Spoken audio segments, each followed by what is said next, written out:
À une vingtaine de mètres de profondeur dans les eaux froides des mers du Sud, au sud de l'Australie, un face-à-face amical avec l'un des prédateurs les plus effrayants de la planète.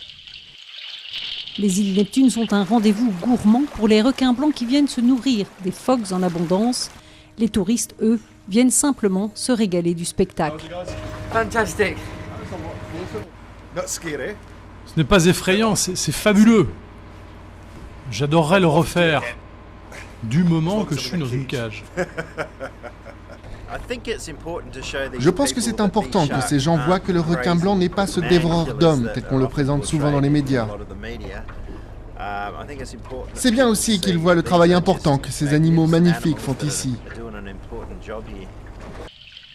C'est vrai que les grands blancs ont l'air bien plus attirés par les appâts de chair de thon que par les plongeurs. En fait, l'homme est loin d'être le repas de prédilection du requin blanc. Une attaque de requin en tant que telle est un événement rare. Nous recensons en moyenne une attaque mortelle par an. Et si vous voulez mettre cela en perspective, on a 80 morts de noyade par an sur nos plages. L'exercice redore le blason du requin. Il offre aux participants une montée d'adrénaline assurée et des photos souvenirs pas comme les autres.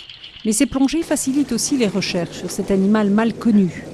Andrew et son équipe suivent par satellite le mouvement de quelques requins. Certains reviennent ici d'année en année pour se nourrir, d'autres une fois dans leur vie. On commence à se rendre compte que le requin blanc, une fois adulte, passe le plus clair de son temps en haute mer. Il se peut qu'en fait, ce ne soit pas du tout des animaux côtiers.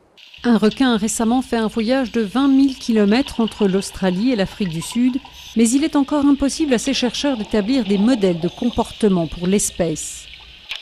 Il est l'heure pour les touristes aventuriers de rentrer sur la terre ferme, où après chaque visite de ce type, les requins blancs peuvent compter quelques alliés de plus parmi les humains.